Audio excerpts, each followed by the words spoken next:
very good, right? Would that be a general consensus? Jesus was very, very good. But it depends on whom you ask. If you were asking the religious leaders in the first century, Jesus was so bad that he deserved to what? To die. Because he was such a blasphemer against God. Good and bad is often relative. So remember that. One of my favorite cultural icons is Bob Dylan. I didn't like his singing so much in the 60s. But as I've studied and read his biography and listened to his music in retrospect, and also the stuff that he's writing and doing now, I have grown to really admire this man so much.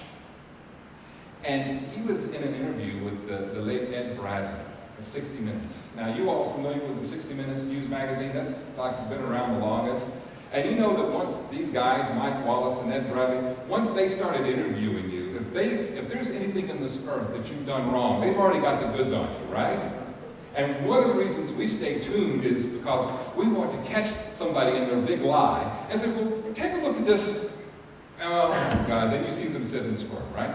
So anyway, Ed Bradley is asking Bob Dylan, throughout the years you have been criticized for not answering the reporter's questions about Red. You wouldn't even answer them at all. You would just bypass them or just look at them and say next. Why did you do this? And I'll never forget what Bob Dylan said. He said, at the end of the day,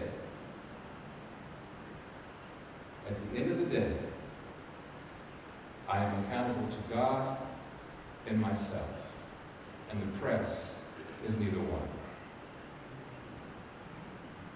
At the end of the day, you are accountable to God and to yourself, and your school teachers, and your reporters, and everybody, your parents, your grandparents, everybody who has an influence in your life and who has an opinion about who you are is neither one.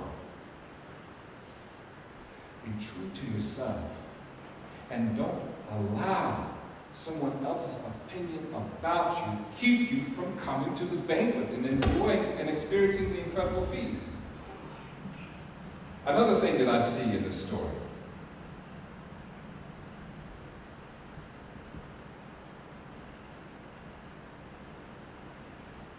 is the phrase in the passage that says, many are invited, but few are chosen.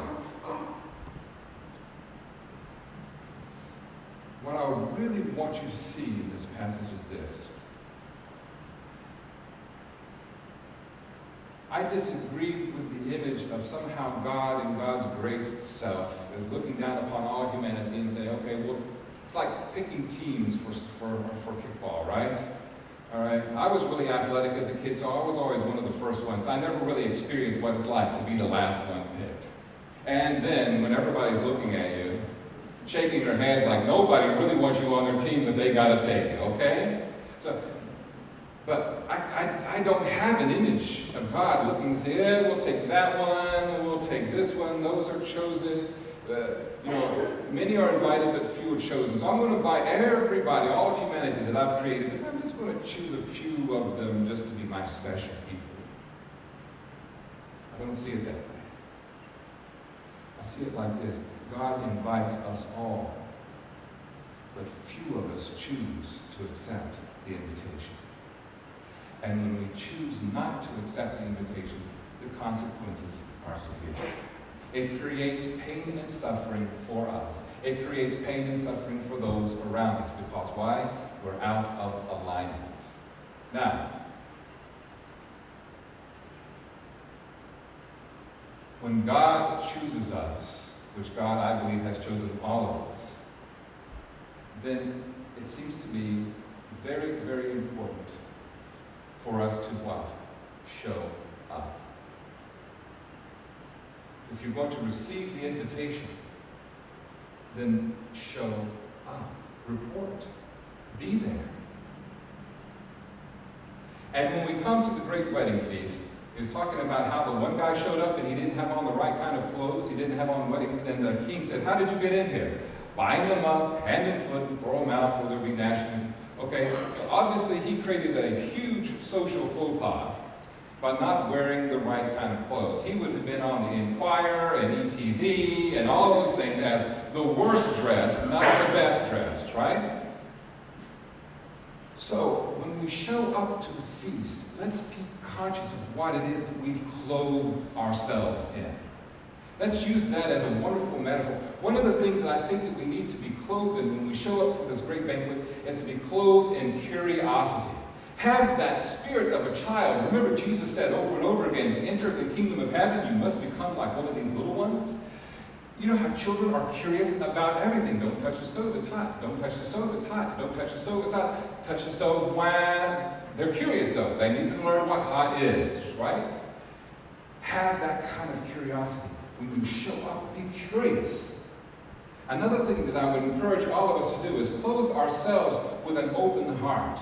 Be open to all that the God and God's Spirit can give to. Each and every one of us don't think alike. Would you agree? Some of you are sitting next to a person that you've been with for years that has no clue on how you think. In fact, they might even say the way your brain works is one of God's great mysteries, right? So everything that we learn and we experience in life and in spirituality and our relationship with God is not going to affect each and every one of us in the same way. But come with that curiosity so that whenever we see all that's around us, we will know what to attach ourselves to. We'll know what we will wear because it's true to who we are. So come with an open heart. Come with yourself clothed with an open heart to accept everything around you. And another thing is come with clothing of commitment. Commitment. You know me, I am not a legalistic minister. You know that about me, right? You do not ever hear me preach sermons and say, if you are going to be a real Christian, then you need to do this, this, this, and this. And if you don't do it this way, then you're not a real Christian. I don't do that. But we cannot allow a lack of legalism in our faith to also give us an excuse not to be committed.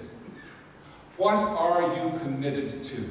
God's invitation is out to each and every one of us. What are you committed? Are you committed to showing up? Are you committed to dropping whatever you have to do because the great banquet is ready and God has invited you to attend? What are you committed to? Not being a legalistic expression of faith does not translate and also not being a disciplined person of faith. Be disciplined people. Show up every day. Pray, read, meditate, serve. Heighten your awareness each and every day that you are walking and talking with God with every breath you take and with every beat of your heart. Be committed. Wear the clothing of commitment. God is extravagant. God has always been extravagant. Have you looked up in the universe at the stars and wondered, God, who am I that you're mindful of me? As the psalmist once wrote.